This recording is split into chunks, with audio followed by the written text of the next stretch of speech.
Welcome to the Power of Now.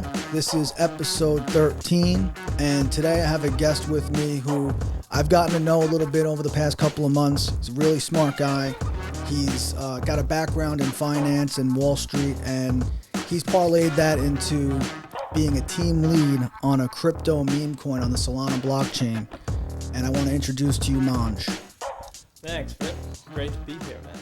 And, I appreciate you coming on and kind of, you've enlightened me a lot on what meme coins even are. I've seen them on Twitter because I've been more active on there recently. I've seen people talking about it, but I didn't really have an explanation as to what it was. And I had a limited background in crypto. When you and I started talking, I could tell right away that you had a background that made you qualified to kind of understand this market and what's going on right now. So I wanted to start off by, for the people that don't know your background, why don't you tell everybody who's watching how you ended up getting involved in crypto in the first place? Yeah, so I actually started in a traditional finance background. I went to college for that. I went to college to be a CFA, actually, Chartered Financial Analyst. Those are the guys that do the research reports for the big banks.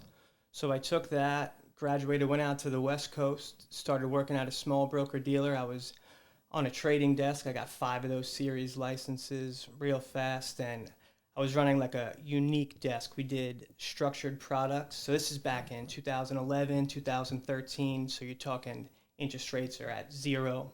So the bond market was dead. But we were doing these unique products where they're called interest rate steepener. You take the difference between the 30-year and the 2-year, times it by a multiple, all big banks. So we were clipping 10% a year on interest grade bonds. It was wild. Mm-hmm. So that's where I started. And then I actually ended up going to be a dock builder, union dock builder in New York City for the next almost 8 years. I honestly had no plans on leaving that. But then one day I was going to pick up my son at daycare. It was like July 2022, just walk in there like any other day. And the lady comes out and she goes, "Just so you know, when he turns 2, we're going to have to put a mask on him. It's New York City rules." And without even thinking, I looked at her. I was like, "Put a mask on my 2-year-old, I'll fucking kill you." She's like, "You can't say that." I'm like, "You're probably right." So I walked my son back to my apartment. I told my wife, I'm like, "We're going to have to get out of here. I'm going to have to figure something out." Now, thankfully, she's got a great job in advertising, works for a huge firm. So we were able to move up to Syracuse, where she lives and where she grew up. And we left a month later. So that was August 2022. And then I was just kind of trading options by myself up there, just doing well. And then a guy that I actually hired on my bond desk back in 2012, his name's Smokey. He got me in. He was doing crypto back then. I remember one day, it's a true story. It was the summer of 2012. He was a cold caller. I had like 7 guys on my desk. We were selling these products. And one day he's like, "Hey, could I leave early? I got to go to this Bitcoin conference." I'm like, "Yeah, I don't care. As long as you get your numbers, hit your 100 dials, yeah." And I remember right before he leaves, I go, "What's a Bitcoin?" So he fast forward to just this past December, 2023. He calls me and he goes, "I need your brain for a second. I turned $2,000 into 40 this month." I go, "Say less. What is it?" And he goes, "Meme coins." I go, "Not doing it." Because I equated meme coins to, do you remember Dogecoin a few years ago? Absolutely. So there was Dogecoin, Shiba Inu, SafeMoon, but all that stuff took place on the Ethereum blockchain. Mm-hmm. Now for me, as a traditional finance guy, I could never understand it. Because back then, say you wanted to buy $500 of Shiba Inu, it would cost you like $400. It just didn't make sense to me. From a transactional standpoint, from a liquidity standpoint, I was like, this doesn't make sense. And he's like, no. This is on the Solana blockchain. The transactions cost almost nothing. He's like, it's a fully liquid market. So I said, all right, let me take a look. What should I buy? He goes, you should buy this coin WIF, dog WIF hat. It was trading at 15 cents when I bought it. Okay. Put $1,000 in it. Thing goes all the way to $4 in 2 months. Wow. Tells me to buy PopCat the same day, half a cent. Trades, right now it's trading over $1. So I'm watching this from January on and I'm going, this is the craziest thing I've ever seen. I'm watching regular people turn a couple thousand into a couple 100,000.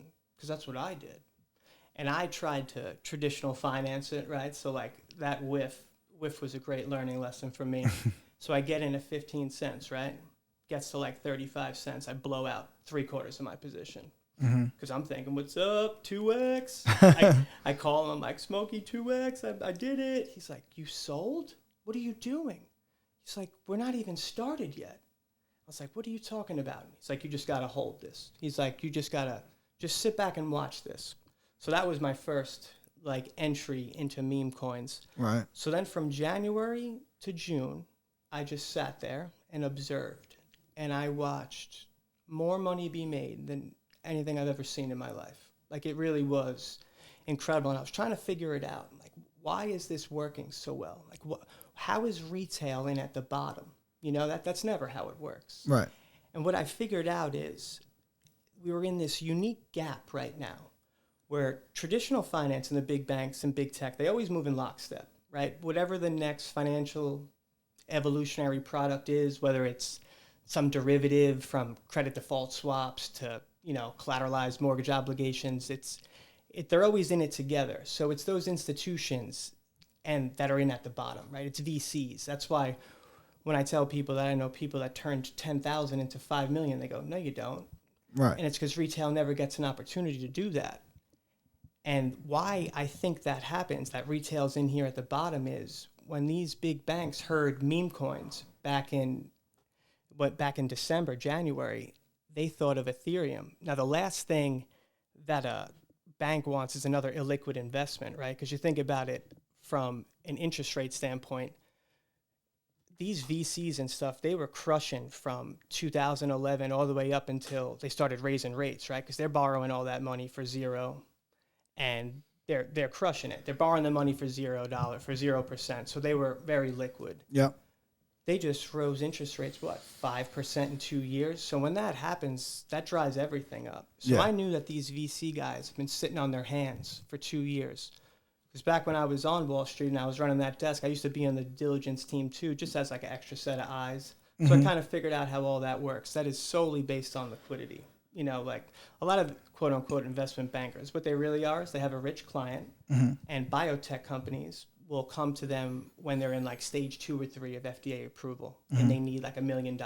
Right. So what they'll do is a wealthy guy will give that $1 million, and what he'll get is warrants. Now again, back then they're borrowing it for 0%. So it's a flyer. They're not getting like a preferred stock or anything. They're not getting some 10% dividend. As soon as they cut that check, it's going right into production. You know what I mean? So what happens is if that works, the stock IPOs, and if it hits a certain price, those warrants get converted into stock, and then the investment banker liquidates, and that's how they make money. You know, if it's $1 million, they try to 3, 4, 5 exit. So all that dried up because you're way less likely to throw $1 million at something if you're paying 5% interest on it. Of course. So I start calling these guys in March, old investment bankers, and they're like, what are you talking about? And I'm like, no, you got to understand, like, your buddies are here already. They're coming right now. And I know because the volume, $2 billion a day on meme coin volume. So you're saying these guys that were buying these like pre-IPO companies before started putting their money into meme coins, basically. Because of liquidity. So now, fast forward to now, you have some of the biggest VCs dumping 50 million, buying 1% of a coin like Moodang, this hippo. And the reason why they're doing it is they see the liquidity is incredible, truly is. And again, compared to what they've seen in the last 2 years, because they have been sitting there doing nothing. So do you think a lot of that is they see an opportunity to buy an asset for pennies on the dollar, basically, and then they wait for the meme to kind of take off, but then don't they pull their money out at that point and leave and, you know, drop the market cap? Like, kind of like, just relating to the industry I'm in, gold and silver, everybody talks about when the Hunt brothers were buying up all the silver. Yep, Texas. Yep. And they drove up the silver prices, and then the government stepped in and was like, wait, you can't do that. So, and then the silver prices came crashing down. Wouldn't a lot of these, and I'm playing devil's advocate here because these are the kind of questions that people watching are going to be asking themselves. Yep. So if somebody has millions of dollars and they just pick some random meme coin and they say, you know what, I'm going to throw my money into it, wait for all these people that are actually part of the community come in and buy it and raise the prices up, and then I'm just going to sell all my shares. Is that potentially what's happening, or does that not really matter if you have a big enough community? So we are in the beginning. So right, like again, retail always gets in at the top. Retail is always the exit liquidity for these VCs. Right. And that's the thing. Retail's not here yet. Okay. This is being built right now. The only other time I've ever seen big banks and big tech not move in lockstep was Bitcoin. If you go back and you look, when Bitcoin came out, even a few years in, like 2012, every big bank was saying the same thing. This is vaporware. It's backed by nothing. They're buying drugs. They're buying kids with it. Well, that's because they couldn't make money off of it yet. Fast forward to today, BlackRock and the big institutions buy more Bitcoin per day than anyone else. Yeah. So what I think this is very similar. They realize that in a liquid market, on the Solana blockchain, a meme coin is actually a completely different investment. It's apples and oranges to anything I've ever seen. Because what it is they figured out a way. It's monetized community. Okay. Is what it is. It's monetized mind share, really. And I think that as this continues to grow, I would say for me, one of the biggest driving factors for me was, once I started to learn it, was sports betting.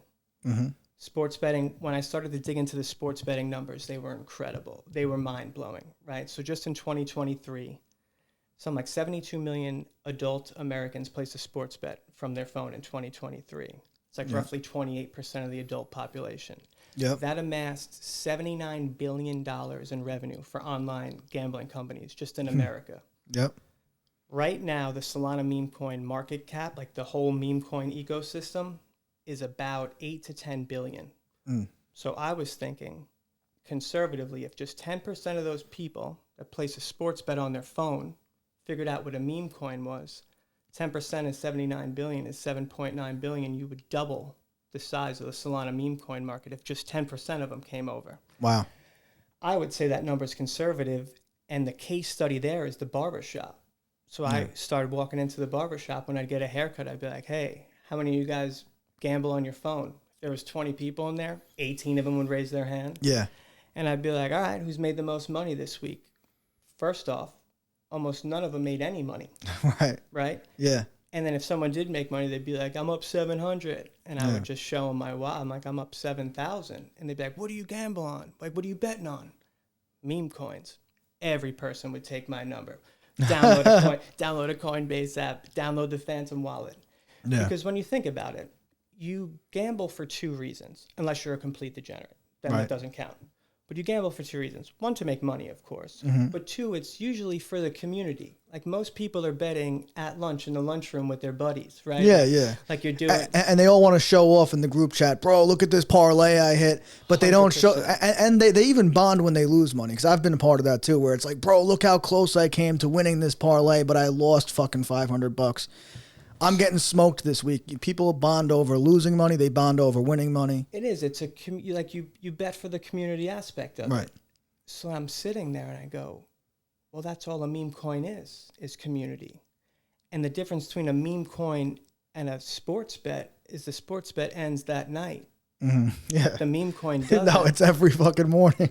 Yeah. And every lunch break, every drive before you drive home from work. When you're in this shit, it's like you're constantly checking market caps and looking at what other coins are doing, and you're like, holy shit, like I wish I would have bought that one. And it's like, crazy. And the dopamine hits, like people bet because that dopamine hit, right? Yeah. You get so many more from meme coins because you have more invested in it. Yeah. Because usually, again, unless you're part of it is a casino, don't get me wrong. Oh yeah. And I could explain why. It's the people that it was built on. But then there's the people that buy a coin that they believe in, right? That they know the meme, they believe in the community, and they hold it. And that's where you make, that's where you turn 100x, 300x, like that. And that dopamine is insane when you're in a coin and it rips 50% in a day, and all your homies are in on it. Yeah. So I was thinking back to the union guys, because that's all we used to do in the shanty. Let me ask you before you go into the union guys, because I just had a thought. When you were you involved during like the NFT era in crypto at all, or were you just? Yeah, so I did the same mistake every traditional finance guy did. Yeah. Was I tried to look at crypto through the lens of a stock. So the first thing that I did back in 2020, 2021 was look for utility. Right. Yeah, that's fake. There is no utility. I would buy, I bought all Cardano, XRP. But here's the thing with all those quote unquote utility coins. They're built by VCs from the bottom. That's who makes the money. There's all these unlocks, which just means millions of coins come out. They dump them. Like it is.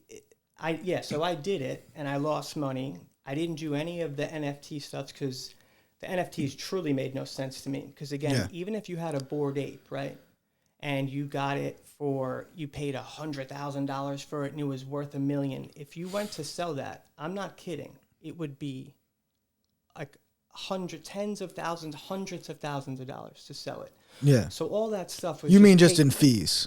Yeah, it's called gas or yeah. slippage. Yeah. But they did have. I only had a couple of Ethereum based NFTs. I bought a few Solana based NFTs, and that was the main reason, was because when they started having NFTs on the Solana blockchain is when I was looking at it and I said, well, I could wrap my head around, paying the gas fees for this, but yeah, a couple bucks. Yeah, a couple bucks. Different. And I lost money on some, but I made money on some virtual real estate. And the thing is, what was that, Meta? In the metaverse, it's like, what was that coin? The one that I had was called Portals. Okay. But the thing about it is, a lot of people are going to look at meme coins and they're going to relate it to NFTs and say, well, it's just a fad. And then, what's going to happen? And I really don't think the NFT craze is even over. I think that they're going to use that technology or they'll use blockchain technology in some way. I've read and I believe that it's going to have utility in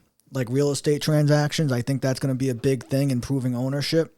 Yeah, I think NFTs failed not because of NFTs, but because of the chain it was built on.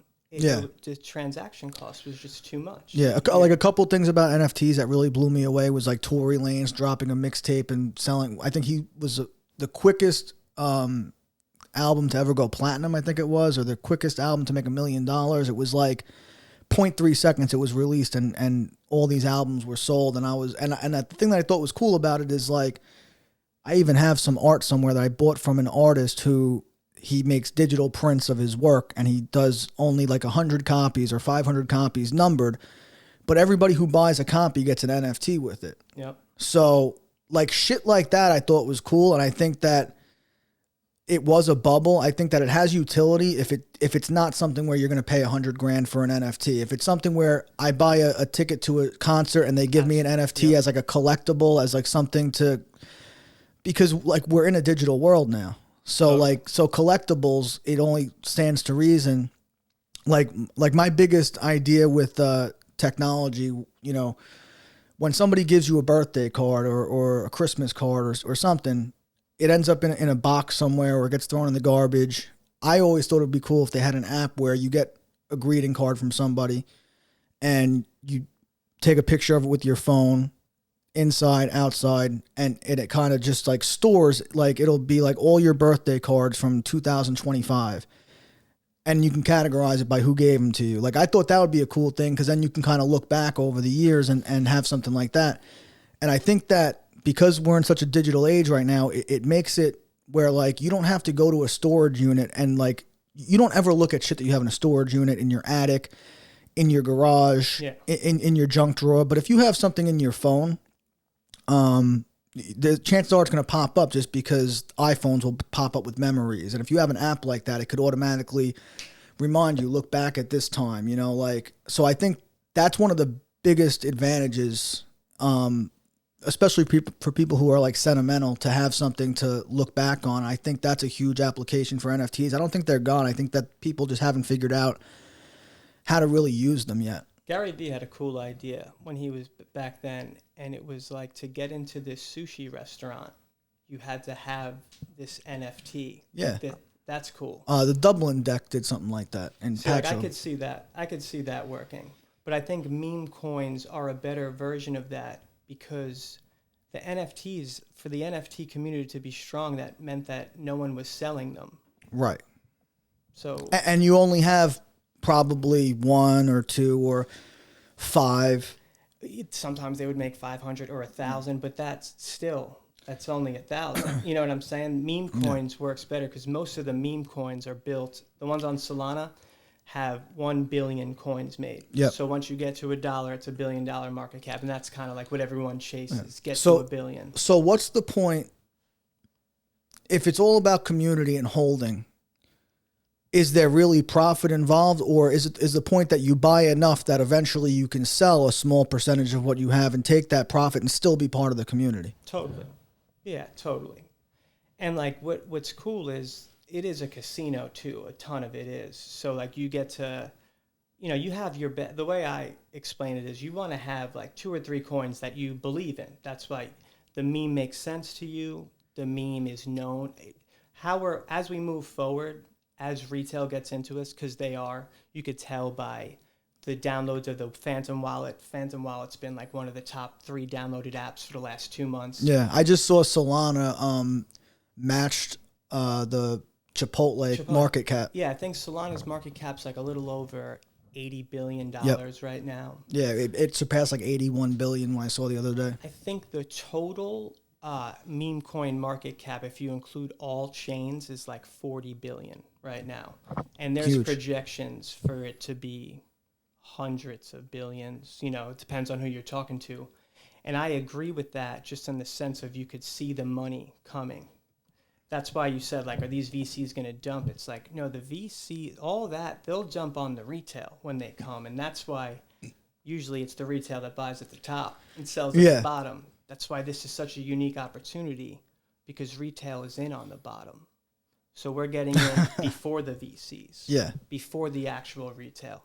And that's why it's not, I always joke with the guys, like, we're not doing this for RAV4 money. This is change your life money. Yeah. Like I said, the kid Smokey, his wallet, he just posted it. It's worth like over $4 million. Wow. Dude, he started with 15,000. That's insane. And how long ago did he start? December, when he called me. So from December of 2023, and we're in September, so not even a year, he turned 15,000 into 4 million.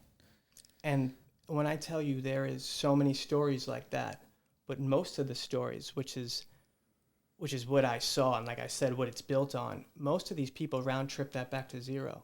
Yeah. Because they keep chasing the next one. Yeah. They chase it and they chase it. They call them metas. All these metas change. Yeah. The dog meta, the cat meta. We just went through the AI meta. I don't know if you saw that. But do you see all those coins, they pop and they drop. Yeah. So if you're trying to do that business, just law of numbers, you're going to lose. Right. Like you are so much better off buying something that you believe in. Mm-hmm. And holding it, and building the community with it. That's another thing. Like, people are on their phones scrolling through social media all day. Having a meme, being involved in a meme coin, you could actually. It's one of the first times where your direct participation is correlates to the price. Right. Like the harder everyone tries, the more the price goes up. And when I say try, they call it trenching, right?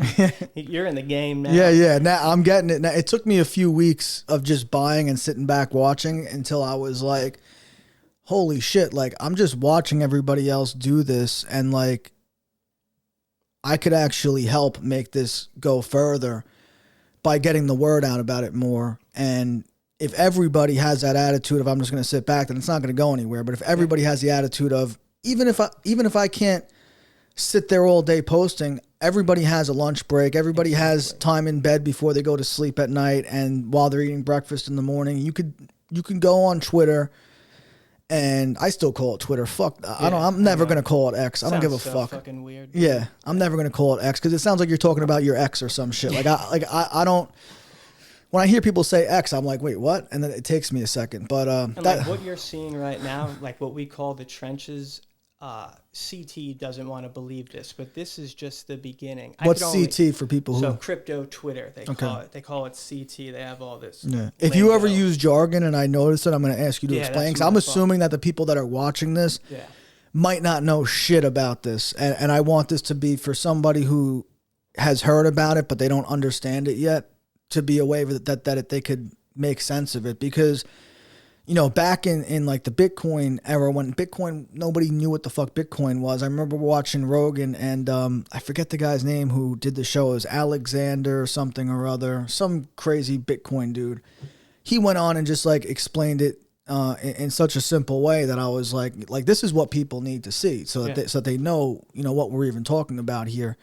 And I do want to get to like specifically, I want to get to the NOOOO meme. So for the people who don't know what NOOOO even is, I have a visual representation here. But look, this is the NOOOO meme. So for people that recognize this, for people who don't recognize it, when Donald Trump won the election in 2016, there was this crazy lady who was on a news camera, and when she found out that Donald Trump won the election, she basically fell to her knees and started screaming, "No!" I mean, one of the most viral memes of the last decade. Easily. So it was created 8 years ago. So the timeline. So as we move forward, the memes that are going to succeed are the memes that the regular person, the normie, they call them, can see and recognize. Because as you can tell right now, out of the top 10 meme coins, there's like maybe 2 of them that you would even know. The rest of them are like hippos, dogs, cats, goats, like all this weird stuff. But that's just because we're still in the beginning. As retail continues to pile in, they're gonna buy the memes they know. Like that Phantom wallet you have, I would say in like 6 to 12 months, that'll be used just like the Robinhood app's been used. People will scroll, they'll buy a meme that they like, and they'll hang on to it. Yeah. So like that's why to us, no was a no-brainer, because the virality of the meme. Yeah. So like the timeline of it is interesting. So created 8 years ago, right? Trump wins, this nutcase is on her knees screaming no. Yeah. Instantly coined the meltdown mascot of the left. Anytime you wanted to dunk on a lib, you would use this meme. 2020 comes around, Trump, quote unquote, loses the election, gets banned from all social media You don't platforms. think he really lost the election? I don't know, man. I really don't know. But either way, he loses the election, gets kicked off every social media platform, but yet that meme is still used to dunk on libs. Now you fast forward to 2023, he comes back. He's back on all social media platforms. He announces he's running for president. There's an incredible resurgence in the meme. Now, I say that to say this. If this meme was going to die, it fucking would have 4 years ago. Right. But it didn't, because it's woven into our culture. Yeah. And that's because it's an in real life meme. You know, like this meme was created from a viral in-person moment. It wasn't just created on the internet out of thin air. Right. And that's why there's boomers that don't even have social media that know that meme. Yeah. Why? Because it was plastered all over TV Yeah. for the last 8 years. And not only that, now Trump has spoken about it. Joe Rogan has said it's his favorite meme. Fast forward to today, just as recently as August, Joe Rogan on his podcast has Dennis Quaid on. He's talking about how it's his favorite meme. Like you just said, the same day as the VP debates, Donald Trump's at a speaking event, and he literally goes, like, I wonder where that crazy chick was. Like, I wonder where she is. And, I mean, that's how... I mean, I think that's the most important part. The memes, the meme coins that are going to work and last are the memes that are woven into our culture. The ones where you don't have to explain it. Like, you look at that meme and you go, oh, yeah, dunking on libs. Simple. That's like another great one is Giga. I got into Giga in March. Dude, when I got into Giga, I don't even know what it was. Like 10 million market cap. It's like well over 600 million. That one made a lot of sense to me because the fat, everyone knows that meme, right? Like, especially if you're in the gym, you know the meme. Now they're doing some like a little different, right? Like they're like a meme company. So they're making products. That's a whole different thing. But that meme is how I knew it was going to work. But, you know, and I don't think they're unique in that.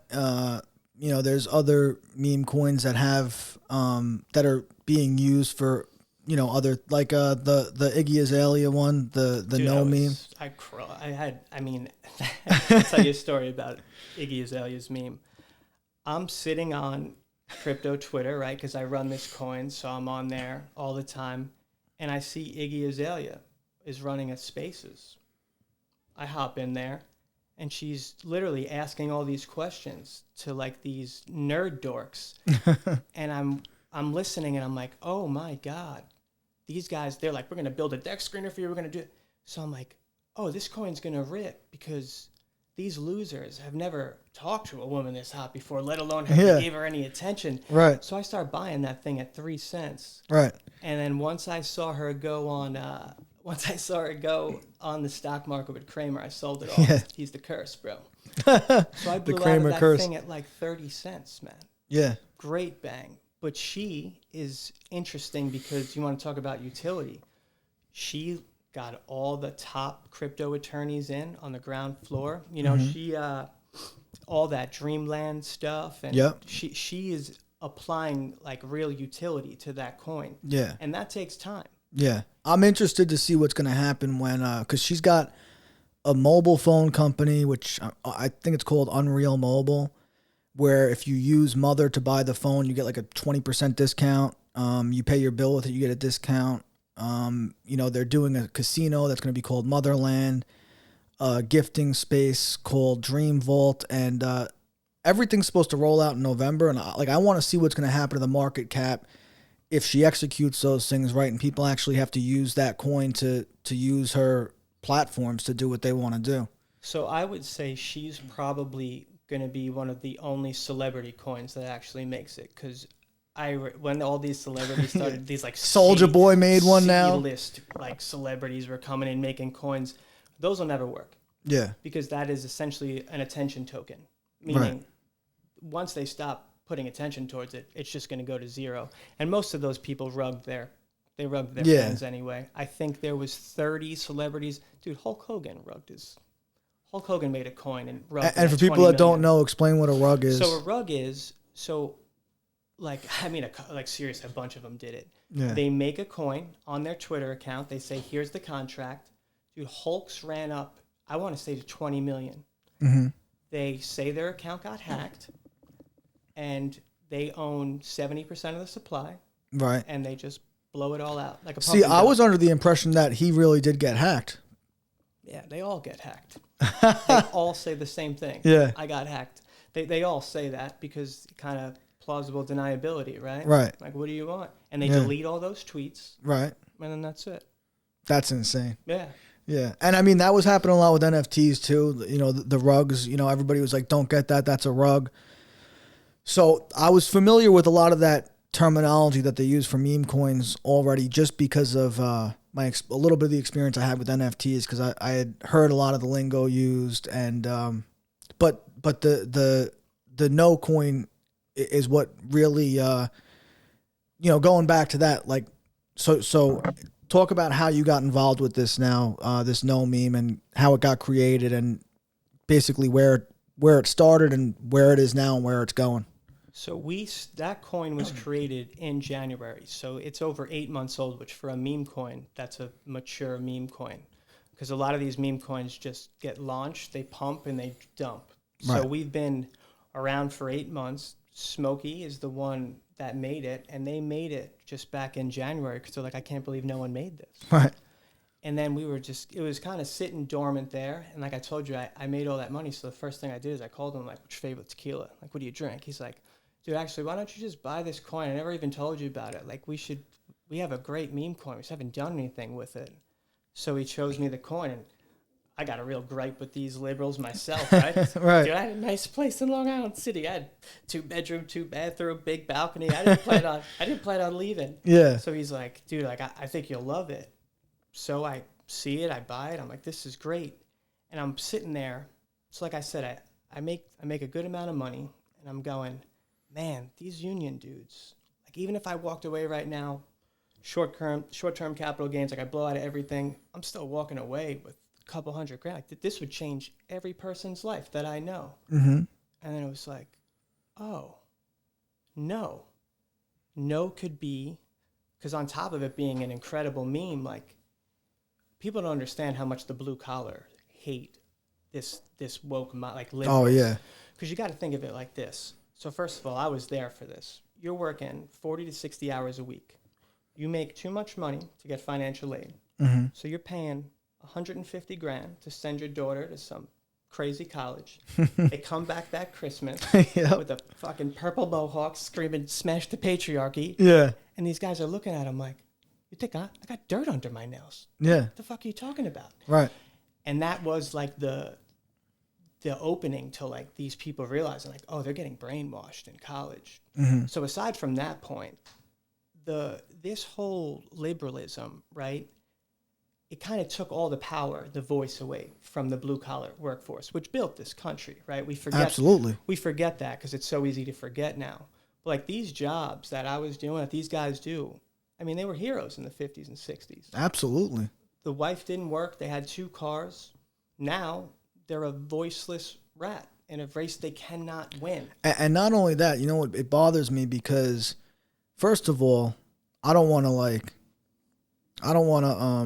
rub anybody the wrong way, but these union bosses tell their people to vote blue for the most part. I don't know about what union you guys are in, but I know all my friends that are in unions, specifically friends and relatives who have been NYPD, overwhelmingly conservative guys whose unions tell them to vote blue.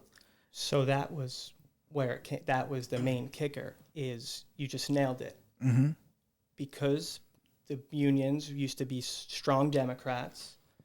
The boards are all bought and sold by Democratic lobbyists. They vote blue no matter who, and they just expect you to do the same thing. Yeah.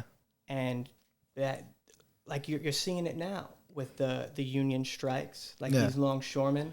They're doing that because their elected officials do not represent their interests anymore. Right. Kind of parallels America, huh? Yeah, big time. And so what this coin is to them is, again, because of this unique pocket we're in, I pitch it to them as this is a chance to put in a couple $100 to a couple $1,000, but what we're creating here is something outside the system, outside the suits, the boards, the bullshit. Because the truth is, they're not coming to save them. They're coming to replace them. They know it better than anyone. And like you would have to put your head in the sand if you're in your mid-30s and 40s and think that your annuity is just going to be there at the end. Mm-hmm. Especially when you think about the breakdown of the union work, right? So just back in the 80s, it was almost 90% union to non-union work in New York City. Fast forward to today, it's 80% non-union, 20% union. Wow, I didn't even know that. And why does that matter? I don't know. There was an open border for 4 years. Mm-hmm. Untold millions came in. It's not going to be the unions that are hiring those guys. Who's going to hire them? Yeah. It's the non-union companies. Yeah. So like when I tell you these guys understand that, like they understand what's happening. That was enough. I mean, that was. When did that shift happen with the employment? Like, is that something that's been happening a lot more recently, or has that been a gradual thing? That's a gradual thing. And people will tell you it really kicked off when they kicked the mob out. I would imagine. Because I would imagine that wouldn't happen when the mob was running the fucking unions, because who's going to want to, who's going to want to cross a picket line when the mob's behind it? That's why in the 80s, there's stories. If you drove a non-union crane into the city, they lit it on fire. Yeah. You know what I mean? So they say that was the good old days. They say that was kind of the beginning of that. But you fast forward to today, and that is the situation. And that's why you have like the Teamsters Union. That president's great. Like he's for the people. But like even him, his board, they could just announce that they're not voting for anyone. They cannot say they're voting for Trump. Right. And all of these unions, they are overwhelming numbers of union men that are going to vote for Trump. But their delegates, their union is all Democratic. Right. And that's a big problem because the interests aren't aligned. Right. So like that was how I was able to talk to pitch it to these union guys. And then the other thing is those guys know me as Wall Street because, like I was saying, before I became a dock builder, I worked on Wall Street, right? So you got to think, I got there right in the beginning of 2015. Okay. I get my first annuity check, my first annuity statement that summer. It was like June, and it was like $3,000. And I was like, what? Like, that's crazy. And I remember going on to Prudential, and there was like 10 different options. I'm like, oh, you could actually like move this money around. So think about it. You're talking 2015. Rates are at zero. We're printing money like psychopaths. Yeah, money was free back then. So I go full high risk. I go to work the next day. I'm like, hey, bros, what are you guys in? Like, what do you, like, I just got my first annuities. They're like, what do you mean you could change your annuity, Wall Street? What the fuck are you talking about? And I'm like, guys, you're just in they were in the basic 60-40 fund. Okay. Some of these guys had, like $250,000, $500,000, $1 million if they were in for 30 years. Right. So I start going around for the next 2 to 3 years. Right. Every guy I come across, I'm putting them, if it's not totally high risk, it's like 75%. Okay. And it became a joke, and that was where Wall Street came from, because like at lunch I would have like a line out the door. Every unit, it didn't matter, whoever was on the job, right? So when you're doing foundation, it's laborers, it's dock builders, it's operators, it's iron workers, it's lathers. They would have, like, some would have credentials, some would have like a different, but it was all the same stuff. Right. And I would do it for everyone. Dude, we clipped from 2015 probably to 2018, at least 2017, over 30% a year in our annuities. Wow. Because we were in high risk. And what were they doing before that? So like whatever the market was doing, right? Yeah. So and the market was going up. Don't get me wrong. They were probably getting 10, 12%. Yeah, but that's a big difference. When you're talking a $500,000 annuity, you're talking $150 a year. So those guys doubled up their annuity in that time. Wow. And like I said, I didn't plan on leaving. So then I leave and I come into this. So when I call them and I go, hey, bros, I think I figured out a way to break you guys out of the rat race. I mean, they were all in. Yeah. And that was just kind of like the backbone of how we got this coin off the ground. Yeah. And now it's going to be the meme that drives it, the meme itself. Yeah. It's like we were talking about. This thing's been around for 8 years, but what I think also is important is its continued future relevance. Okay. So this woke ideology, right? It didn't used to be like this. It used to be like liberals versus conservatives, right? Mm-hmm. But that's evolved into either you're woke or you're not. Yeah. Now, if you look at 2024, this landscape compared to 2020 and 2016, there's far more people that are sick of the woke shit. Oh, yeah. Compared to back then, right? Because back then it was the silent minority. Yep. Now it's the vocal majority. Yeah, I think it all changed in like 2016, 2017 is when it really got out of hand. Yeah. I remember it getting to be like conversations about that it's going to be like a rubber band, that if you pull it too far, that it's going to swing back the other way. The pendulum effect. The pendulum effect. And I feel like, my grandfather spoke about this, God, probably back in like 2012, I want to say, that, he felt that, that because of political correctness that, and he said, he passed away in, I want to say 2013. But I remember him saying that, it might have even been 2012, but I remember having a conversation with him where he said like political correctness like is going too far already. And he was saying that, he thought that we had made such great strides since like the 1960s and the 1970s. He was a very progressive guy. He worked at Brooklyn College. He ran the food service program there.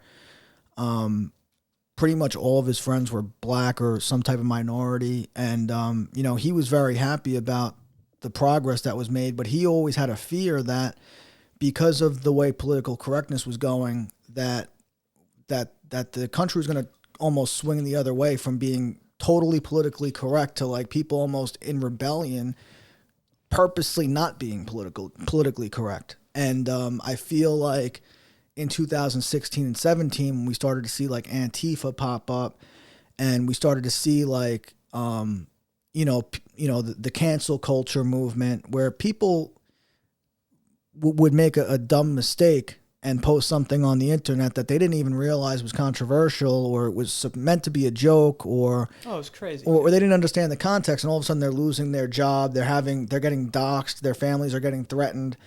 And I think that at first, back at that time when people got accused of being racist or being homophobic or being transphobic even, I think most people's nature is that they don't want to offend other people. I think people are generally good. They don't want to hurt other people. They don't want to offend other people.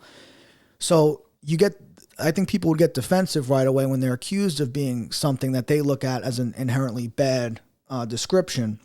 Yeah, everyone became racist. It was like the words meant nothing anymore. Yeah, well, I think that what happened was they went from being upset and defensive and trying to defend themselves to the point where they said, you know what, fuck this. Like I know what I am. I'm not gonna sit here and apologize for something that I didn't do wrong in the first place.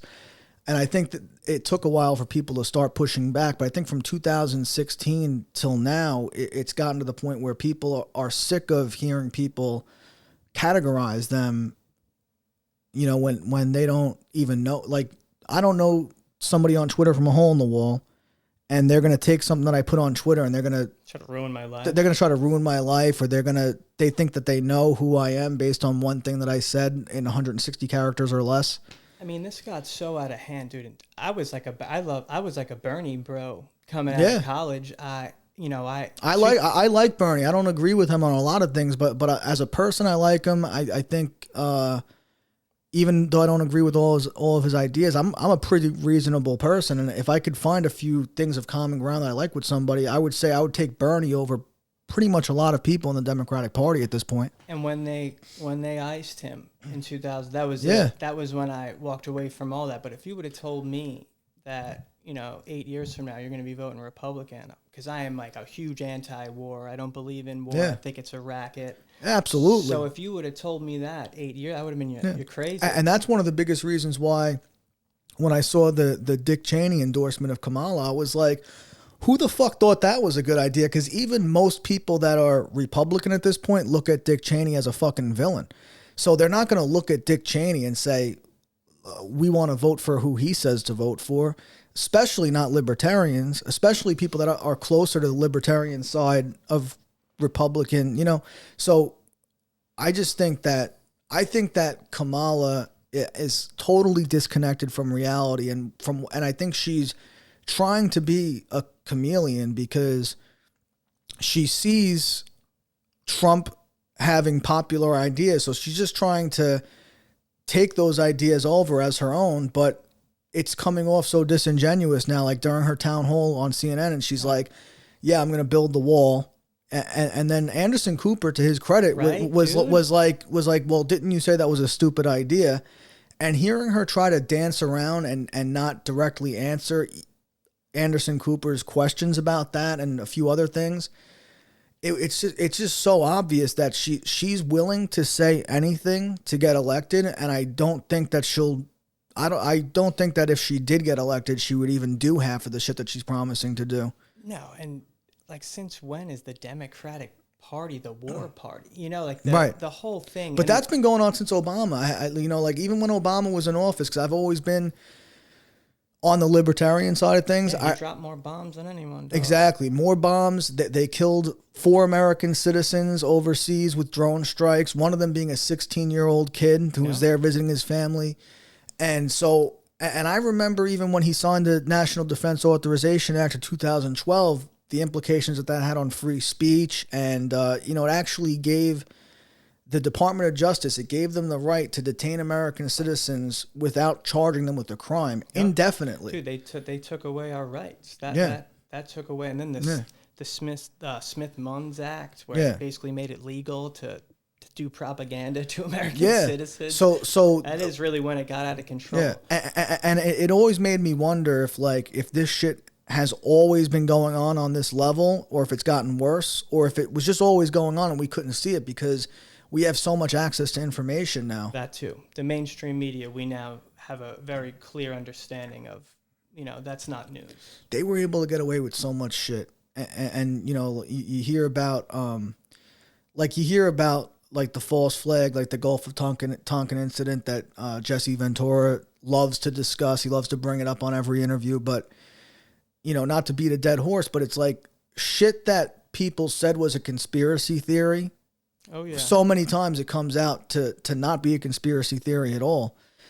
So, you know, we kind of went on a tangent about like the Democrats and the conservatives, but it all relates back to this because I think all the shit that we're talking about is stuff that people are seeing that's getting people to be fed up to the point where it's like, you know, we don't want to just be sheep anymore and listen to, even if at one time you agreed with the Democratic Party and the platform, like people are waking up to see that it's not real. Like they're not an anti-war party. That they're not the moral choice anymore. They're not saving democracy. No. I mean, how do you explain Kamala Harris's presidential bid?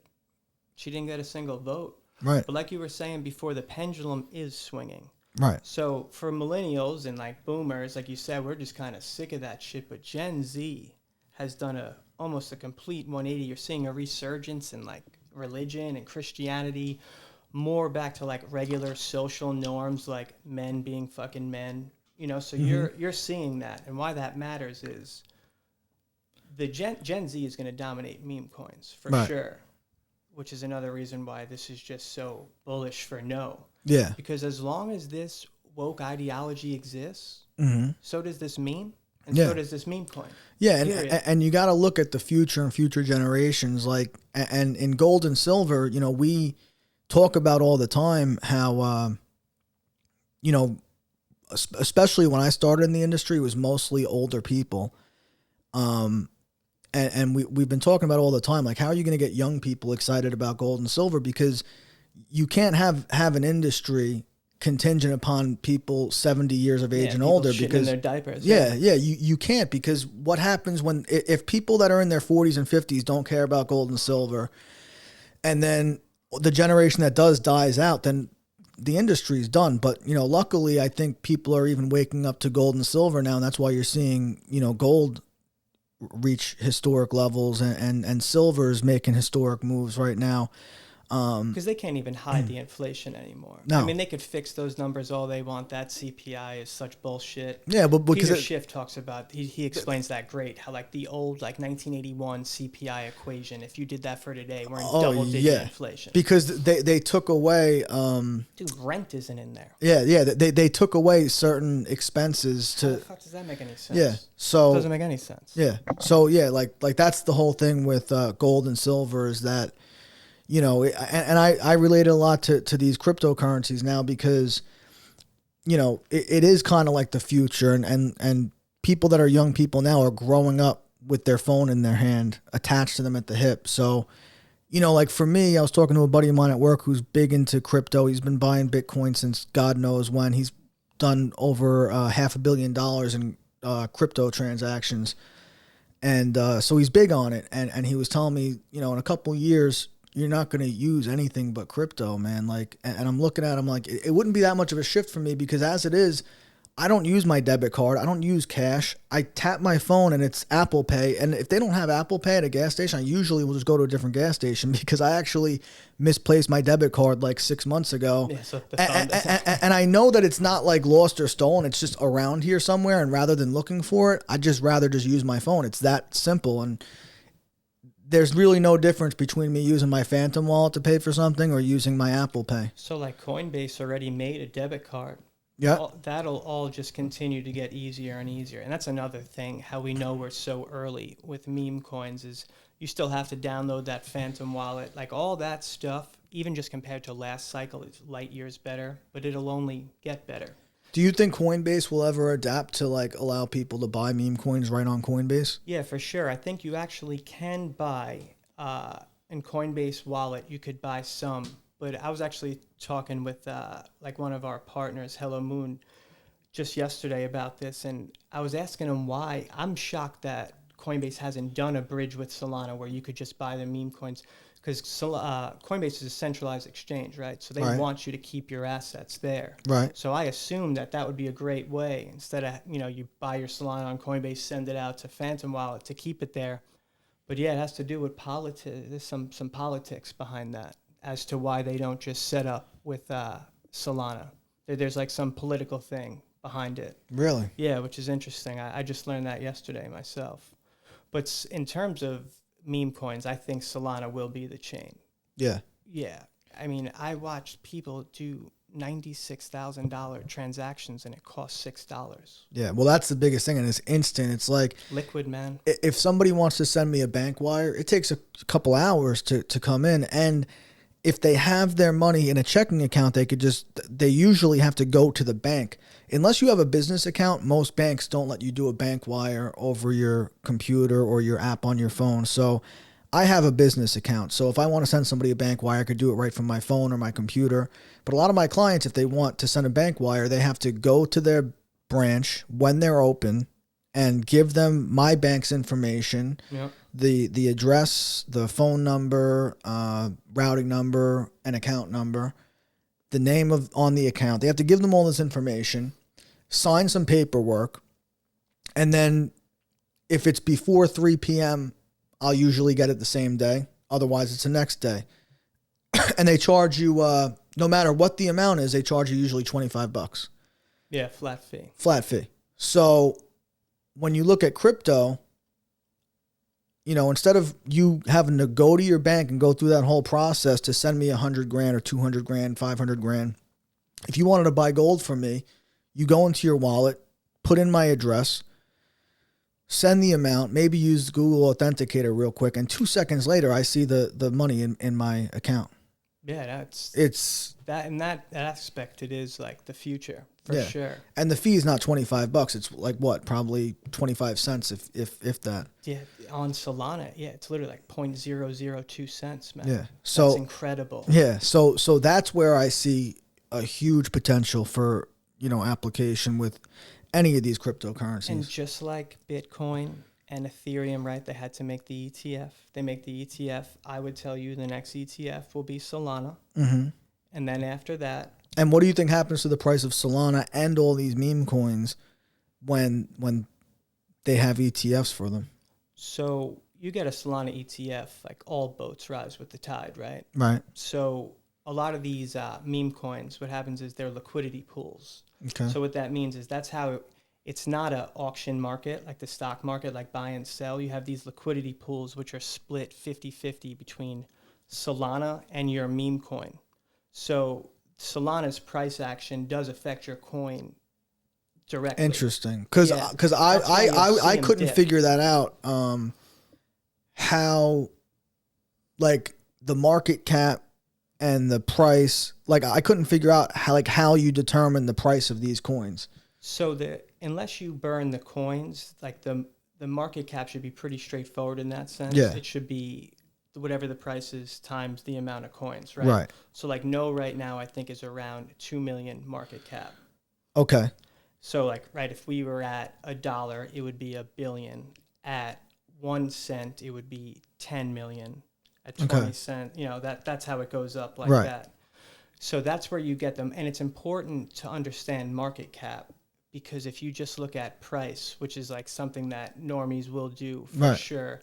I only know about this from like penny stocks. Mm-hmm. You need to know the market cap, because you might have a coin that's worth 3 cents or a stock that's worth 3 cents, but there's 10 billion coins, right? So that's a whole different market cap. Mm-hmm. So like Giga has 10 billion coins. They're trading at 6 cents. At 6 cents for them, at 600 million market cap. If we were at 6 cents, it would be 660 million market cap, right? It's off 1 0. Gotcha. Okay. So like that's why market cap matters, right? In that sense, I see. It has to do with how many coins there are. Gotcha. And then you do things where like you could burn coins, which is essentially like a stock buyback, right? Right, which lowers the supply. And can you split like how stocks can split? So not really. You can't do that. No, but what you could do is burn them, right? So Yeah. that would be the essential of, that would be like the equivalent of a stock buyback. Yeah. See, like that's what I was wondering, like with like certain coins, like why would they burn them? Other than I get it because it makes the price go up, but it's just less supply. Just less, yeah, supply and demand. Just less supply. But like, would they have it basically in there? Like, would they just go to Telegram and be like, guys, we're gonna burn coins, or like, would there be a reason? Like, you know what I'm saying? Like, would there be something that would in like crypto Twitter? It's like bullish when a coin like that says like, look, we're gonna see all these coins in our community wallet, we're gonna burn them. I see. Because like, yeah, that's X amount of supply just taken right off the map. Gotcha. So that's like looked at as a bullish thing. Okay. For sure. And so where do you see where do you see no going? Because we're coming up on the election, so obviously that's going to be a huge catalyst. I know that people that are buying no right now, all they're talking about is probably the election coming up and what's going on, and there's going to be a big buzz around that. But like, where does no go after the election? So here's how I look at it. We have two paths to choose, depending on the way the election goes. The victory coin, which we believe is the higher probability outcome. That's Trump wins the election.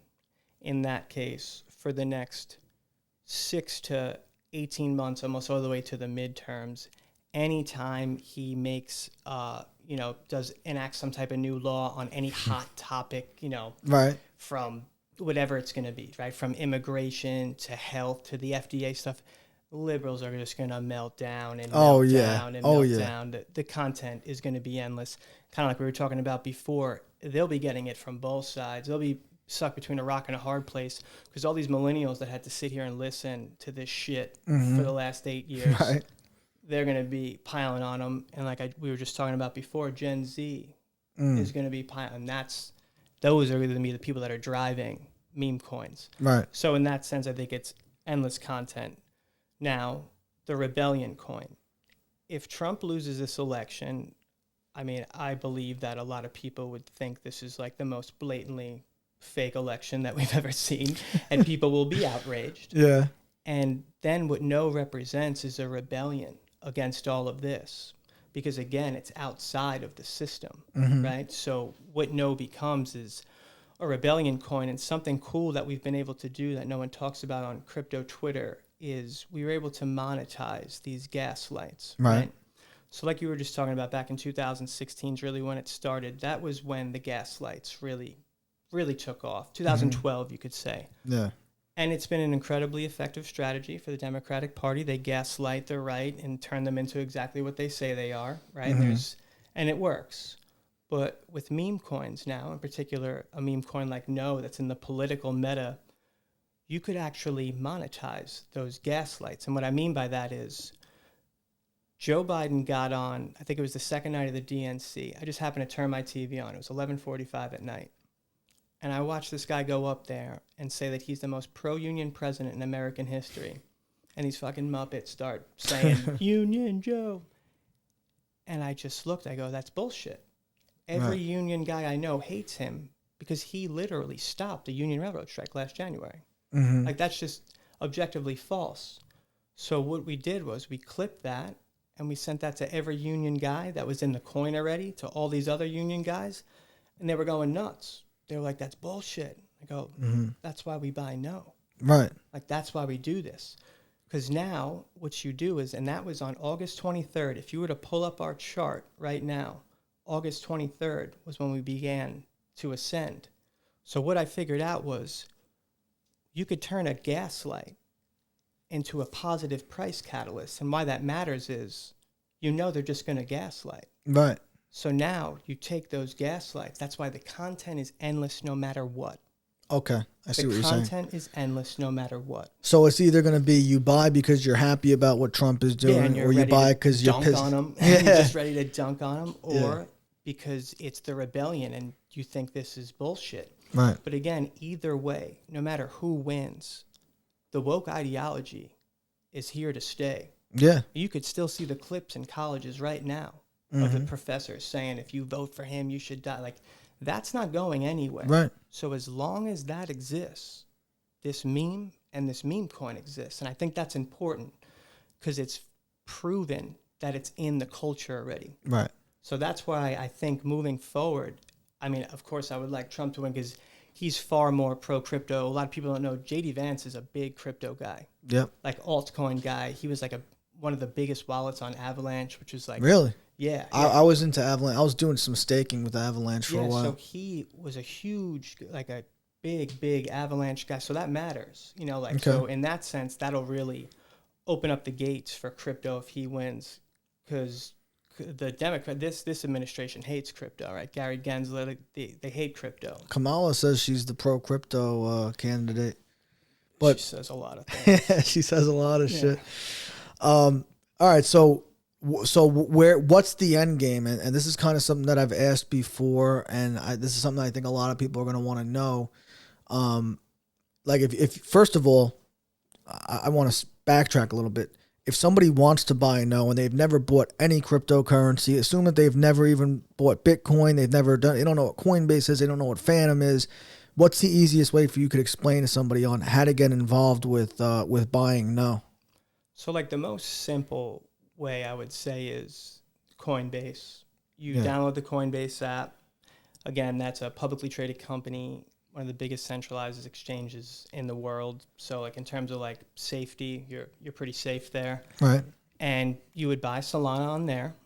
And then after about 5 days or 3 days, it depends on like your bank and stuff, you're able to send that to your Phantom wallet, which you download. Phantom wallet takes 2 seconds to download. The most important thing about a Phantom wallet is it's just a digital wallet, right? It's not an account like a Robinhood account. It's not going to track how much money that you've made. It's just a digital wallet. So you get this 12-word seed phrase. Mm-hmm. You write that down on a couple pieces of paper. Put it in a safe, in a firebox, somewhere that's nothing's going to happen to it. And you never give that to anyone. Doesn't matter.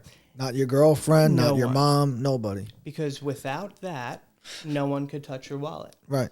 And I think it's a good thing. Even if you lost your phone, and you don't write those words down, that's it. Like Phantom, you can't call Phantom and get that wallet. There is no custodian. You're the custodian. That's your wallet, which I like. I think that's important. It's safe. I think it's important because you want the money, you know this, like that money in your bank is yours. It's fractional banking system. If everybody went to the bank right now and said, I want my money, we're fucked. Ain't getting it. Yeah, we are fucked. If everybody right now turned this podcast off, went to the bank, and at the same time all tried to withdraw our money, well, there's probably not enough people watching, but let's say 1 million people did it, there's no doubt in my mind all the banks would fucking collapse. Dude, I went to take 10 grand out, and they said come back in a couple days. They said you have to go to 2 different places. Yeah.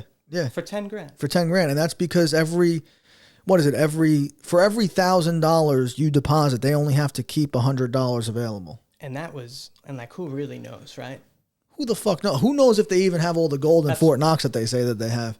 But that's another story for a different day. Yeah, So once you get a Phantom wallet, you send yourself Solana to Phantom. And on Phantom, so what Phantom is the wallet that sits on the Solana blockchain. And that's where you buy all your memes. And they have other apps now, like Moonshot's a cool one, but it doesn't have all the coins on it. Like on a Phantom wallet, you could get all the coins. Now moving forward, like these apps like Moonshot, which I've never personally used, apparently it's awesome. You do it right on your phone, super easy. Those will get better. They'll be easier. And that's when you'll have retail in, because when anybody can do it in the click of a finger, just like that. Robinhood, man. Yeah. How many people started trading options because of Robinhood? Absolutely. It'll be the same thing, man. Right. It'll be the same exact thing. An easy user face. People hear about the money. Because again, the money is what's interesting. Yeah. So what happens when let's say you get Phantom, you get Coinbase, you start sending Solana to yourself, buying NOOOO, and Trump wins the election, and 18 months from now, the market cap's 100 million. And you started off with maybe, I don't know, $5,000 in there. Now it's worth what? 500 grand. 500K. Now you have 500K in NOOOO. And, then what? Like, what's the end game there? Like, do you just keep it all in NOOOO? Do you take out 250 and leave the other 250 in there? Like what's going to happen to people that are making this money? Are they going to pull it out? Are they going to keep it in there? Does it stay like this forever? Are people going to have NOOOO sitting in their Phantom wallet 20 years from now? Where do you see the future of it going? So yeah, I think that we're about to enter a real bull cycle for meme coins. I think this crypto run this time around will be in meme coins. It won't be in altcoins, and that will make the exposure to retail so much easier. If I were to try last cycle to onboard normies into XRP or Cardano, and I tried to explain it to them, because I I'm yet to find someone to explain Cardano and XRP to me. If I tried to explain it to you right now, I'd give you a 20-minute word salad like Kamala Harris. Like I would just, it would. So it was way, way harder to onboard retail back then. That's why it was almost beneficial not to, because it was just too much effort. This time around with meme coins, it's so much easier. It's so much more basic, right? Like, hey, you like dunking on libs? You like making money? Yeah. I got the perfect thing for you. Yeah. And that's how it will be. People will buy meme coins of memes that they recognize and what they align with the message. And I think that we're just in the beginning, again, based on the VC money that's coming in recently, Q4, like recently. It's starting to come now. And you got to think, this takes time. Okay. So VCs come, then you get a Solana ETF. Now you could buy Solana in your equity account, right? Your broker at Morgan Stanley, wherever you are. Right. Then they really start to come into the meme coin market, right? Because they're going to want to build positions in memes that they think the retail wants, right? Because they're going to want to. You really think that's going to happen? You think 100% I do. Okay. Just because the mechanics of the market. And I still don't really understand. So how does Solana, let's say Solana goes to 160 billion or.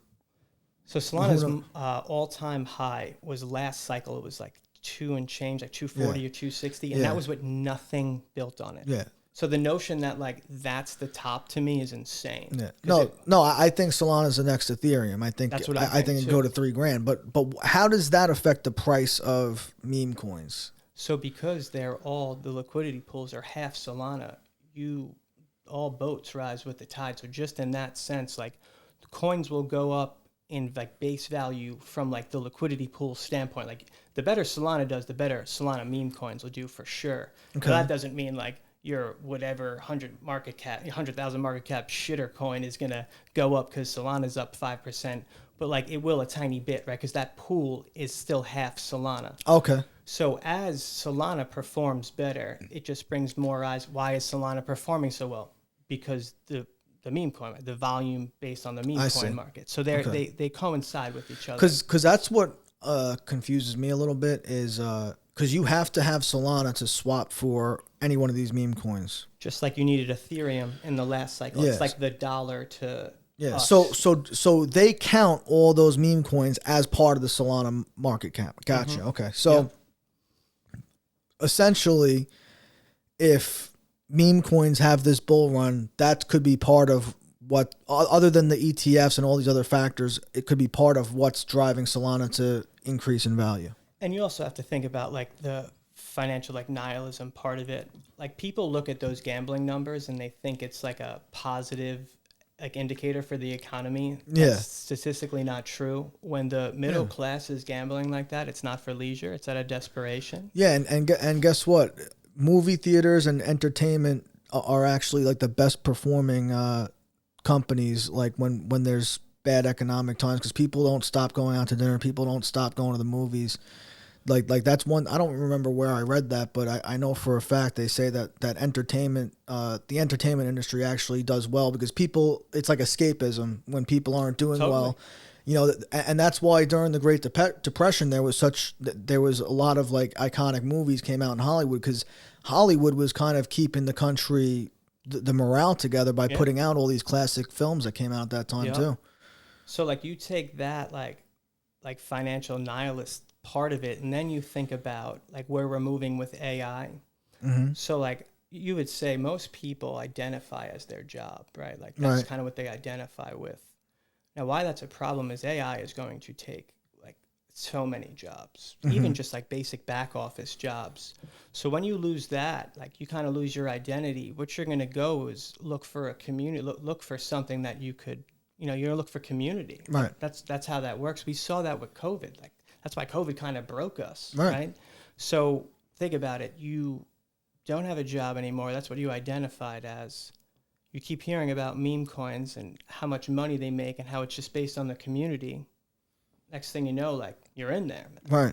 And it gives you a purpose. You get because once you're in there doing it, like you understand, like there's a community to it. You really are. The community is the value. Yeah. And to me, that's the real utility that utility coins never had. Right. The utility is the community in the sense of free advertisement. Free there, right? You're tweeting it, you're reposting it. So you have free labor. No one's paying you to do that. Mm-hmm. And then you have a community of different people that specialize in different things. Absolutely. So now that's free consulting, right? Yeah. And there is no boss. So Yeah. you're truly participating Right. in something. And there's something to that. And chances are, if you have a big enough community and you're in Telegram, you're talking to hundreds of people. Let's say you're a business owner and you need somebody to help you with your website. You post something in the Telegram, there's going to be somebody in there that could help you with that. Or, it might even be free networking for you if you are in that industry. Or, it's almost like having a networking group, and it's just all people that have something in common with each other. Aligned. An aligned vision. Yeah. And that's where I think that identity will really come into play moving forward. It's like, wow, I identify with these people, I align with the vision, and we're making money. That's the other, like you're still making money. That's why I truly think I'm like one of these bull guys, but I think that meme coins, big banks will come in, they'll set up the guardrails, they'll make an ETF for the 5 best meme coins so that their clients could buy it right in their imagine stock a world account. where they have ETFs for fucking meme coins. Who says they can't? Listen, who would have thought they'd do it with Bitcoin? Exactly. I get it. With Bitcoin, they would have said you're crazy. Yeah. We're never going to buy that shit. Yeah. Here we are. Absolutely. So what's next for No? I know you have a big weekend coming up, but why don't we talk about that a little bit before we wrap up? So yeah, a bunch of the team guys are going to the Trump rally at Madison Square Garden. We got signs. That's actually the sign that we're bringing. I'll hold it up. We have a couple thousand of those stickers that have a QR code that goes right to our website, our link tree, which has a bunch of stuff. We actually just got the website done by someone. Our website's really funny. Like when you sign on, the chick starts crying and it fills the screen up with tears. It's pretty hilarious. Awesome. But we'll go there and, first of all, onboard normies, because I truly believe that that is how you do it. It's the normal person just learning about it. Yeah. So I'll just be out there with the sign, handing out stickers. People will be like, "What is this?" and just talk to them. But then the content will be great, and we'll just clip that content all over the place. We'll do different things like that. Yeah. And then this podcast will drop, which is great. Again, just no one has this conversation. There's very little conversations about meme coins. People just think, it's just a crazy casino. They have no idea, and they have no idea the mechanics or just how much money is actually being made here. It's ironic. We were talking about Tim Dillon before, and I didn't watch his show on Netflix yet, but I saw there's a clip of it where he's talking about a guy who lost all his money on shit coins, and he's confessing to his fiance about it. Dude, Tim Dillon is the best. What is more fake business than meme coins? Yeah, and I love Tim Dillon when he talks about being a disgraced mortgage guy from Long Island. I know so many guys like that just from, I was in rehab with a couple of those guys. I've worked with a bunch of them in gold and silver, and those mortgage stories are insane, bro. But yeah, I think that I'm into No. I buy it every week. I take money that I invest into different. Every time I get paid, I invest some of my money into a few different things, and one of them is No. I believe in. I think it's going somewhere. That's why I wanted to have this conversation with you. I wanted to find a way to just not even just for No, just in general for people that are curious about crypto and they want to know more about crypto. Because even if you're not into meme coins, you might start off just buying Solana, and all this stuff is going to be huge, and I think that we're early to all of it. Super early. Super I believe early. that because again, those VCs, those big banks, they're not setting up to sell. They sell into retail, right? Which was usually us, right? Right. But we're in this spot, where we got in on the bottom, and that's why it's timing's everything. Timing's everything in the market. Absolutely. And this is the perfect time. Yeah. And they're cutting interest rates right now. They're starting to lower interest rates so you can get some more liquidity. Where's the liquidity go? Where it's liquid. Yep. I'd rather be 1 year early than be 1 day late. Exactly. So yeah, I enjoyed the conversation. I think that if you're watching this and you want to buy No and you're still confused about it, leave a comment and I'll try to help. If you already if you're buying NOOOO already, leave a comment, let me know, like this video, share this video with somebody, because we got to get the word out about this. We got to let people know what's going on. And if you want to have the potential to change your life and change other people's lives, share this video with people, because that's what you're going to do. If you even buy $100 worth of this today, that's it. You only invest what you could lose. That exactly. is the most important part about investing right. in general. If right? it's $5 a week, if it's $10 a week, if it's $100 a week, just throw something at it, because you know you're going to spend that on Starbucks. You're going to spend these days. You can't go to lunch without spending $20 a day. Dude, it's insane. You can't. I went to the deli, and I almost shit myself, because I usually use a credit card or a debit card. And for some reason, I only had cash on me. And I go to the deli and I order turkey and Swiss, a turkey and Swiss hero, no salad, no drink. And I hand the guy a 20. I got back like $1 and some quarters. And I'm like, what the fuck is going on, bro? Do a national strike against Five Guys. Why? Five Guys is delicious. Dude, when's the last time you've been in there? Probably a burger, COVID. Fries, and a drink is $22. Yeah. I mean, so that's lunch. So $22 times 7. And you got to eat 3 meals a day. So what are we talking about here? Yeah. Go to the grocery store, which are even more expensive now, but make your lunch every day and take that extra money you save and fucking buy a meme coin, because you're going to need it, because the dollar is fucked. And by the way, this is just another thing about inflation. If you look at the national average weekly grocery trip for a family in the United States, from 4 years ago, it was about $160, I think it was. And now it's $250, right? Dude. They're saying if inflation stays at the same rate for another 4 years, so we're in 2020, so by 2028, the weekly grocery trip that cost $250 today, it was $160 4 years ago. It'll be $650 in 4 more years, and that's according to like the National Grocery Union or some shit like that. It's insane. So it's like, you think about what you're spending on lunch, what you're spending on coffee, what you're spending on the grocery store, all this shit. Take some of this money that's going down in value, buy something that has the potential to actually do something for you. You buy a little bit every week and you don't know what's going to happen.